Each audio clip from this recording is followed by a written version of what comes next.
Assalomu alaykum, hurmatli tomoshabinlar. Bugun men sizga 10 oktyabrdan boshlab pensionerlar uchun juda muhim bo'lgan yangi tartib va o'zgarishlar haqida tushunarli qilib aytib beraman. Bu ma'lumot nafaqat pensiya olayotgan insonlarga, balki ota-onasi, buvisi, bobosi, turmush o'rtog'i yoki yaqin qarindosh pensiya oladigan har bir oilaga tegishli.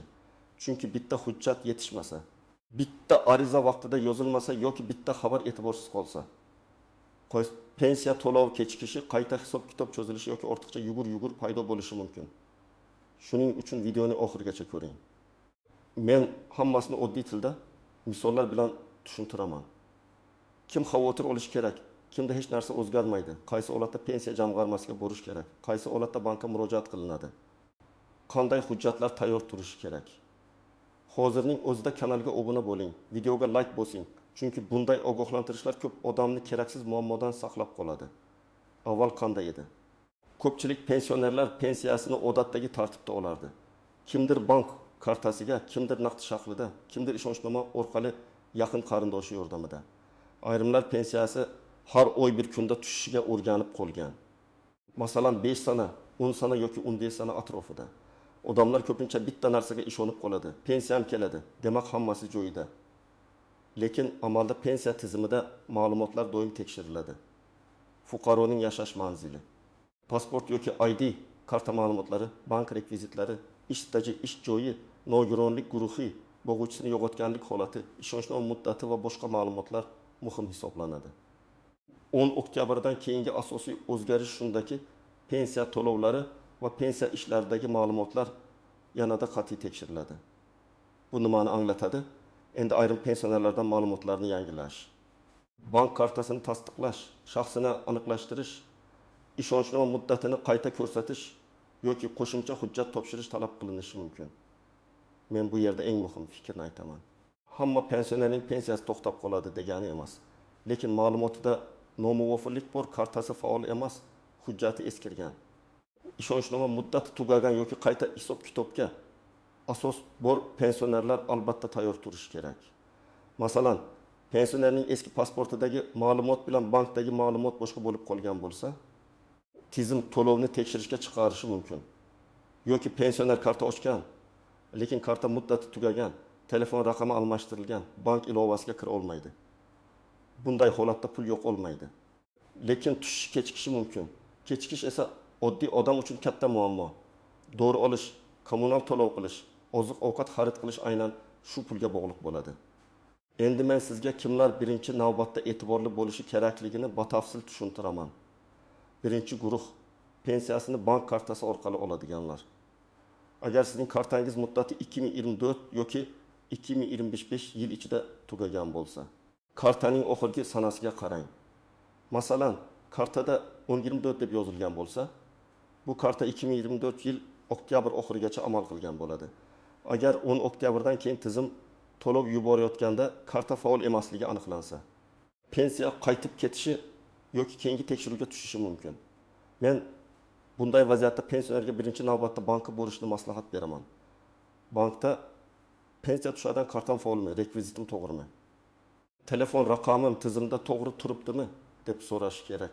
Ikkinchi guruh pensiyasini ishonchnoma orqali oladiganlar. Bu juda nozik masala.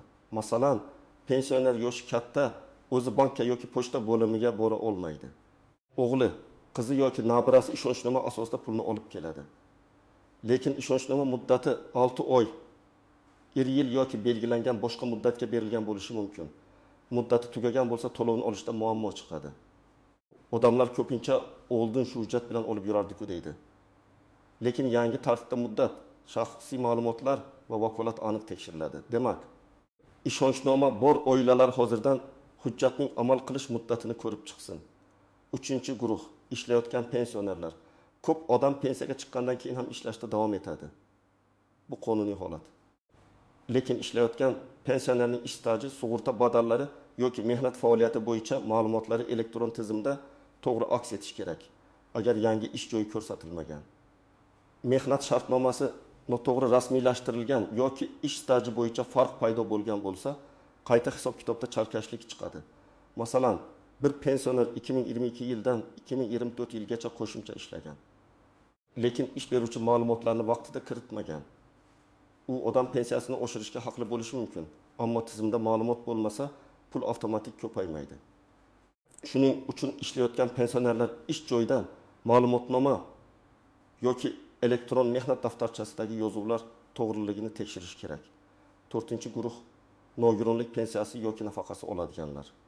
Bu yerda tibbiy xulosa nogironlik guruhi qayta ko'rik sanasi juda muhim. Ayrim hollarda nogironlik muddatiz belgilanadi. Ayrim hollarda esa ma'lum muddatga beriladi.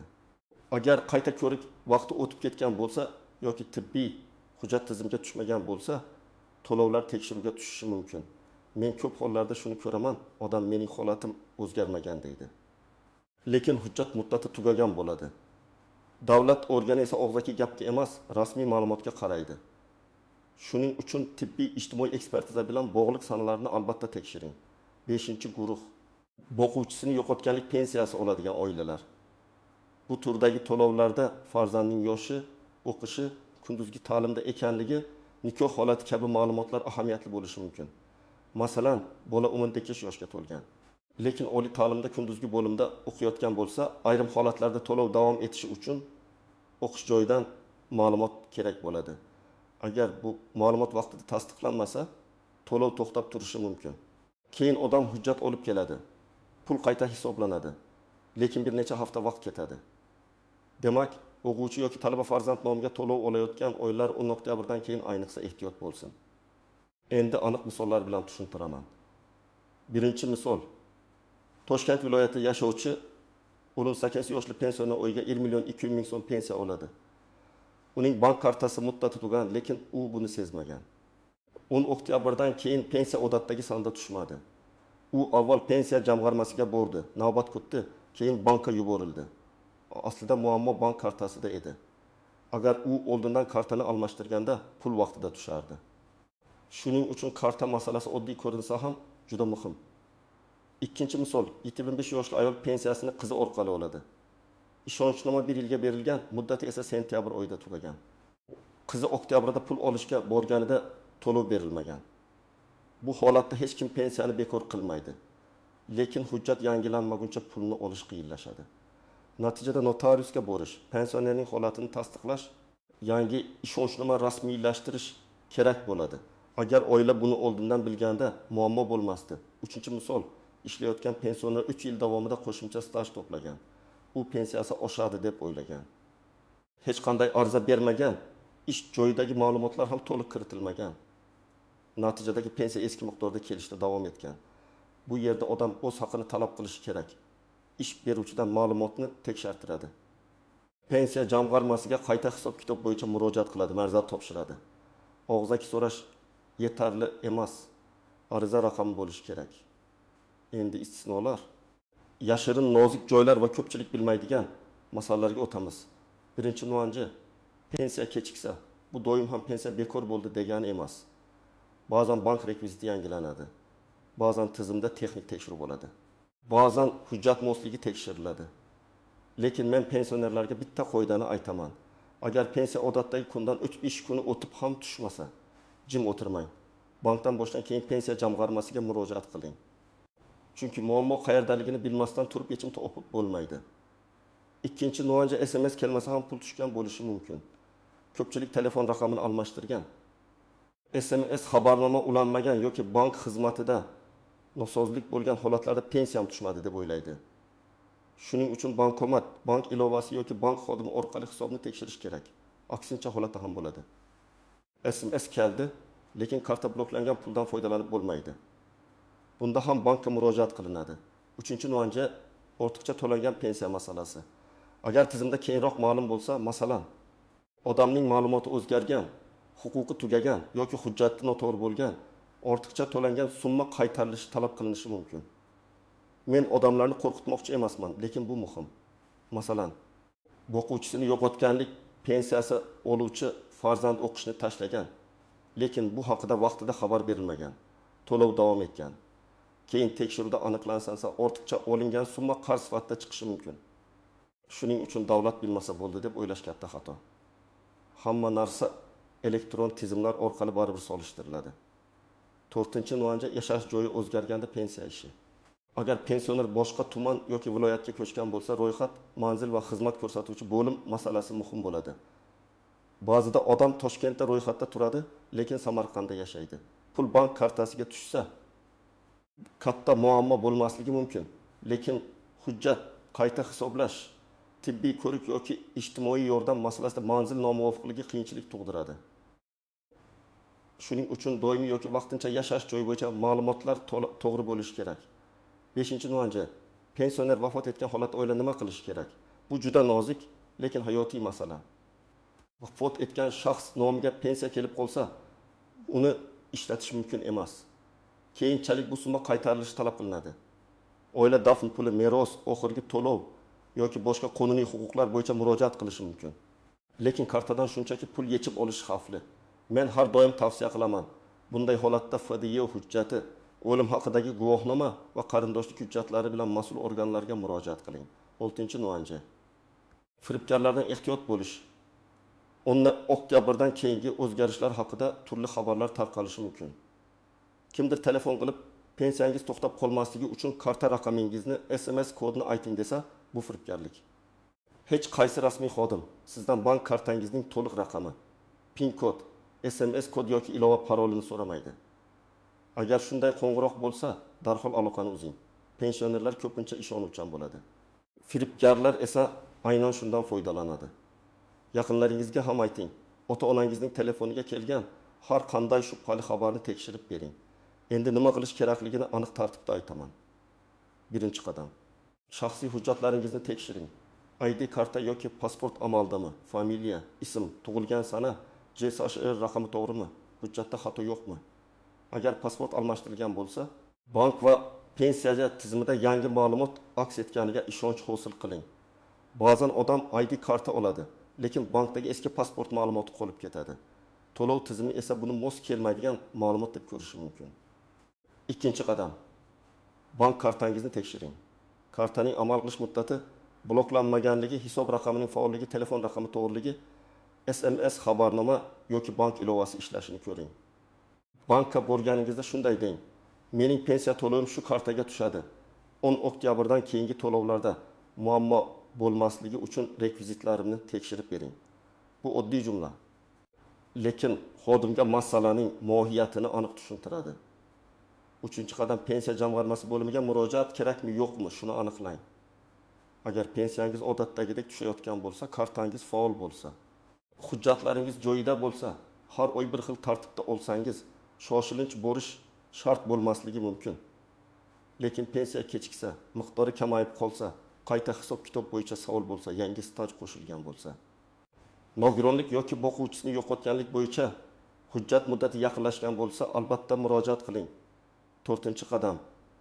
Hujjatlarni oldindan tayyorlang. Odatda kerak bo'lishi mumkin bo'lgan hujjatlar. ID karta yoki pasport, pensiya guvohnomasi bo'lsa, bank kartasi yoki hisob raqami ma'lumoti, mehnat daftarchasi yoki elektron mehnat faoliyatiga oid ma'lumot, ish joyidan ma'lumotnoma, nogironlik bo'yicha tibbiy xulosa. O'qish joyidan ma'lumotnoma, ishonchnoma, qarindoshlikni tasdiqlovchi hujjatlar. Har bir holatda hammasi kerak bo'lmaydi, lekin asosiy hujjatlar tayyor tursa, vaqt yutqazmaysiz. 5-qadam, murojaatni yozma qiling. Men buni alohida ta'kidlayman. Agar siz pensiyangiz noto'g'ri hisoblangan deb o'ylasangiz, iltimos pensiyamni qayta hisoblab bering deb og'zaki aytish bilan cheklanib qolmang. Ariza yozing. Arizada familiya, ism, tug'ilgan sana, telefon raqam, manzil, pensiya turi, muammo mazmuni va talabingizni ko'rsating. Masalan, 2020-2024 yillardagi mehnat faoliyatimni inobatga olib, pensiya miqdorimni qayta hisoblab berishingizni so'rayman. Arizaga hujjatlar nusxasini ilova qiling va ariza qabul qilingan raqamni saqlab qo'ying. 6-qadam, yaqinlaringizga yordam bering. Ko'p pensioner bank ilovasidan foydalana olmaydi. Elektron navbat olishni bilmaydi. Hujjat muddatini tekshirishda qiynaladi. Agar sizning ota-onangiz pensiya olsa, bugun ulardan so'rang. Kartangiz muddati qachongacha, pensiya qaysi sanada tushadi? Oxirgi marta hujjatlaringiz qachon yangilangan? Ishonchnoma bormi? Telefoningizga shubhali xabar kelmadimi? Bu savollar oddiy, lekin katta muammoning oldini oladi. 7-qadam, pensiya miqdorini kuzating. Har oy tushgan summani yozib boring. Masalan, sentyabrda 1 million 302 ming so'm tushgan. Oktyabrda 1 million 302 ming so'm tushgan, noyabrda birdan 1 million 102 ming so'm bo'lib qolgan. Bunday farq bo'lsa, sababini so'rash kerak. Ba'zan qarzdorlik ushlab qolinadi. Ba'zan qayta hisob-kitob bo'ladi. Ba'zan texnik xato bo'lishi mumkin. Lekin siz summalarni yozib bormasangiz, qachon va qancha farq bo'lganini isbotlash qiyinlashadi. 8-qadam rasmiy manbalarga tayaning. Mahalla, qo'shni, tanish, ijtimoiy tarmoqdagi audio xabarlar ba'zan noto'g'ri bo'ladi. Men har doim shuni aytaman. Pensiya masalasida yakuniy javobni mas'ul organ bank yoki rasmiy portal beradi. Agar sizga 10 oktyabrdan hammaning pensiyasi to'xtaydi deyishsa, ishonmang. Agar hech kimga hech narsa kerak emas deyishsa ham beparvo bo'lmang. To'g'ri yo'l shuki, o'zingizning holatingizni tekshirasiz. Kerak bo'lsa hujjat topshirasiz. Kerak bo'lmasa tinchgina pensiyangizni olishda davom etasiz. Demak, 10 oktyabrdan keyingi eng muhim masala shuki, pensionerlar o'z hujjatlari, bank kartasi, ishonchnoma, staj, nogironlik yoki boquvchisini yo'qotganlik bo'yicha ma'lumotlari to'g'riligini tekshirish kerak. Hamma uchun bir xil xavf yo'q, lekin ma'lumotida kamchilik bor odamlar kechikish. Qayta tekshiruv yoki ortiqcha yugur-yugurga duch kelishi mumkin. Men ekspert sifatida sizga maslahat beraman. Muammo chiqqandan keyin emas, oldindan tekshiring. Bir kun vaqt ajrasangiz, keyin bir oy asabiylashmaysiz. Agar siz pensiya olayotgan bo'lsangiz yoki oilangizda pensioner bo'lsa, bugunoq karta muddatini, hujjatlarni va to'lov sanasini tekshiring. Savolingiz bo'lsa, izohlarda yozing qaysi viloyatdansiz. Pensiyani karta orqali olasizmi yoki naqdmi? Muammo nimada? Men keyingi videolarda eng ko'p berilgan savollarga alohida javob beraman. Videoga like bosing, kanalga obuna bo'ling va bu ma'lumotni pensioner yaqinlaringizga yuboring. Chunki vaqtda eshitilgan bitta ogohlantirish ko'p oilani keraksiz tashvishdan saqlab qoladi.